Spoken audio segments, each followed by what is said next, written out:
Allez, on se retrouve pour la colorisation de la petite illustration là que j'avais faite en rapport avec avec la formation, c'est le logo de la formation.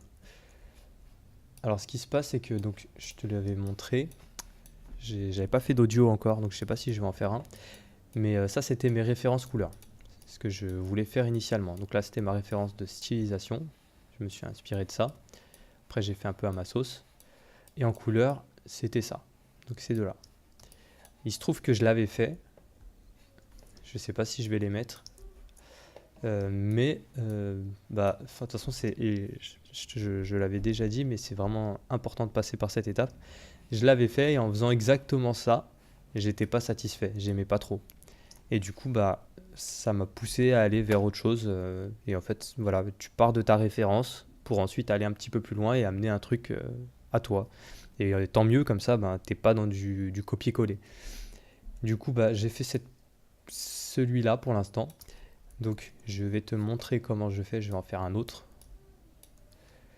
La petite subtilité en fait elle vient du fond, qui n'est pas totalement noir. Comme tu peux le voir, j'ai rajouté aussi un dégradé dans le fond, et c'est ça qui va faire l'effet de halo.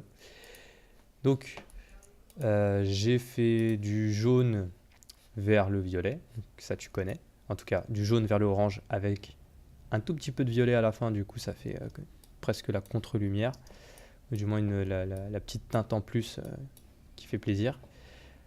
Et maintenant, je vais sélectionner. Donc là, tu vois, j'ai seulement 3 calques, hein.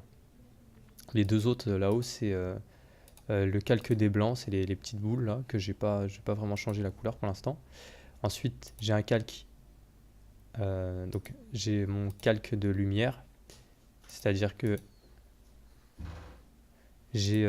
voilà, ma forme principale ici, et celui du dessus, c'est ma forme avec les éclairages. Donc on pourra dire ça, en bas c'est les ombres et au-dessus c'est la lumière. Après ça dépend de la couleur qu'on choisit, hein, je peux inverser, c'est pas un problème. Donc admettons, je sélectionne, je clique ici, je clique sur mon image clé. Donc ça me sélectionne tout ce que j'ai sur ce calque, ce qui m'arrange. Donc il me montre que j'ai un dégradé. Tout le monde, ils ont tous le même dégradé. Je vais garder mon blanc au milieu, parce que j'aimerais bien faire un truc qui, voilà, en mode diamo, hein, qui brille bien, un peu comme... j'ai déjà une illustration un peu dans le même style. Le but c'est que je l'utilise pour les mails et tout, pour illustrer la formation couleur, hein. C'est ça l'idée.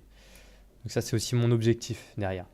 Donc admettons, on va partir sur l'autre dégradé dont je te parlais, en partant du turquoise vers les bleus. Et voilà, on peut passer vers les violets. Voilà. Donc là on a ça. Donc là ça fait un mélange un peu n'importe quoi. C'est pas grave, on va prendre l'autre couleur en dessous. Donc je clique pareil sur l'image clé. Je vire, j'avais un contour, je le vire. Je passe ici.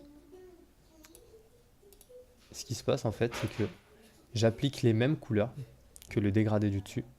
Sauf que, donc là quand je vais sur celui-là, ça fait blanc, turquoise, bleu. Et en dessous, je mets pas le blanc. Je vais directement dans les turquoises, mais attention, je vais dans quelque chose d'un peu plus clair. Donc ça, cette couleur, elle va être directement en opposition au blanc. Tu vois, donc là, ça fait ça. Cette couleur va être en opposition avec, que je dis pas de bêtises, bah, ou le turquoise, je l'ai dit. Donc au lieu d'aller direct dans les turquoises, je vais un petit peu plus foncé dans les bleus. Comme ça, elle sera plus foncée. Donc là, en fait, c'est exactement ce dont on a vu dans la formation, ce dont je t'ai parlé. C'est qu'au lieu d'assombrir, eh ben, je vais utiliser les teintes et la force des couleurs pour donner, pour créer une ombre, simuler une ombre.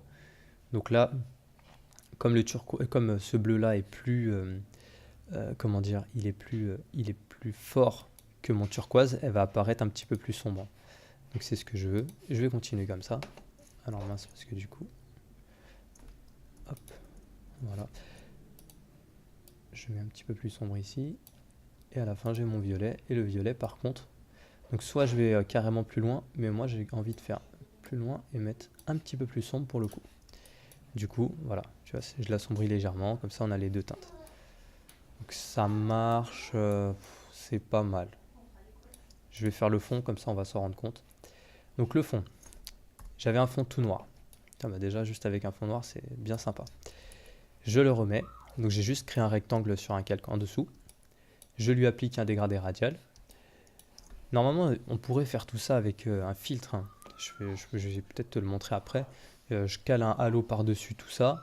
Je mets des aplats, je cale un halo, je le mets en, c'est quoi, en ajout, c'est-à-dire le mode de fusion, on change les modes de fusion et boum, ça va marcher. Mais en faisant ça, là, tu vas vraiment comprendre comment ça fonctionne. Et c'est bien plus intéressant. C'est comme ça que tu vas vraiment maîtriser la couleur et que là, pour le coup, comme je te le dis tout le temps, il faut aller au plus simple. Donc, c'est pas un bon exemple, mais dans d'autres situations, tu seras bien content de comprendre pourquoi telle couleur fonctionne à tel endroit. Donc, il faut passer par cette phase-là, faire ce petit effort de ah ok, plutôt que de prendre la facilité, le halo, le mode de fusion, ok, je vais changer le fond et ça va correspondre. Donc là, pareil, donc blanc, bleu, enfin turquoise, je vais partir dans des couleurs plus foncées, puisque le but c'est pas que ça soit aussi clair que le halo, aussi clair que mon logo. Au contraire, le halo il doit être un petit peu plus foncé. Donc là, hop, je pars sur du bleu, et après ça vire vers le noir.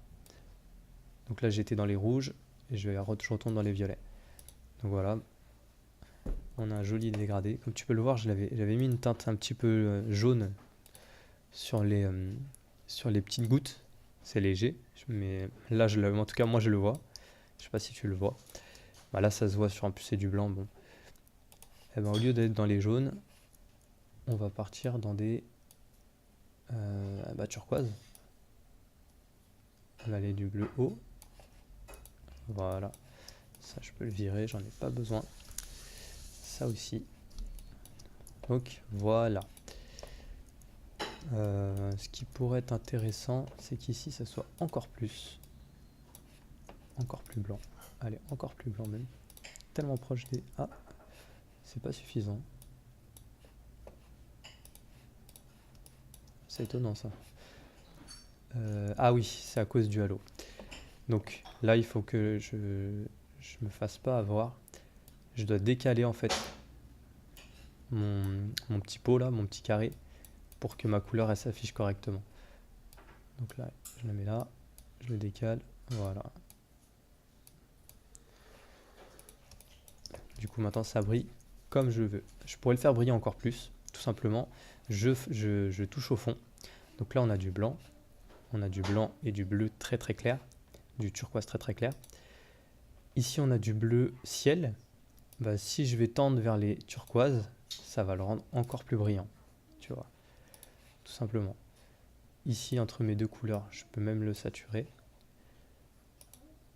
Et en fait, j'aime bien cette couleur. Peut-être il est juste un peu trop gros mon halo. Donc je vais le réduire, tout simplement en déplaçant mes petits pots de peinture. Je les appelle comme ça, hein. Je sais pas si c'est vraiment des pots de peinture.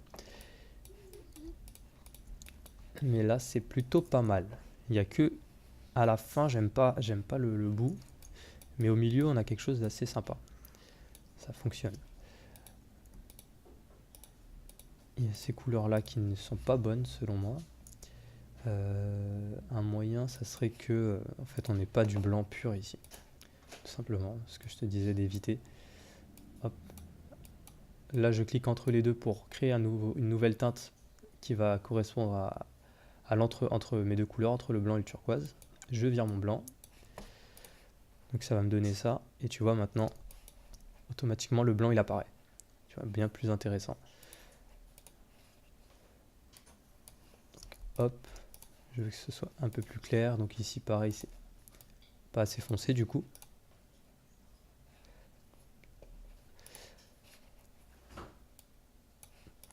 Donc on est bon. Là, c'est pas mal. Donc j'ai fait une version orange, une version bleue. Bon, je te l'ai dit, la fin, j'aimais pas trop. On va le corriger de suite. Hop. Je laisse ma goutte toute blanche au milieu, je trouve ça intéressant. Même si elle a une ombre. Hop, je vais la laisser toute blanche. Non, finalement non. Ok. Donc je sélectionne le tout. Donc c'est mon violet à la fin que je n'aime pas trop. Je vais le mettre plus léger. Là j'ai mis du bleu.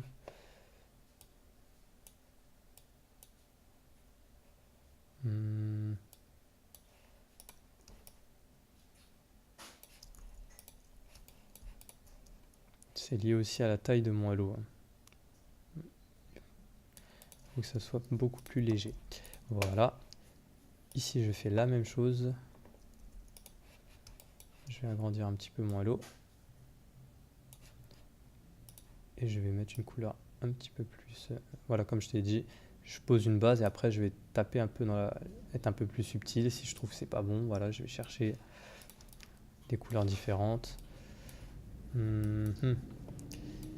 J'essaye en tout cas. On essaye. Non, je pense qu'il faut aller plus dans les bleus, malgré tout. Et comme d'habitude, c'est une couleur forte. Après, elle est en fin de dégradé. Je pourrais la laisser forte. C'est moi qui ne veux pas, pour le coup. Je veux simplement l'éclaircir un tout petit peu. Et pour ici...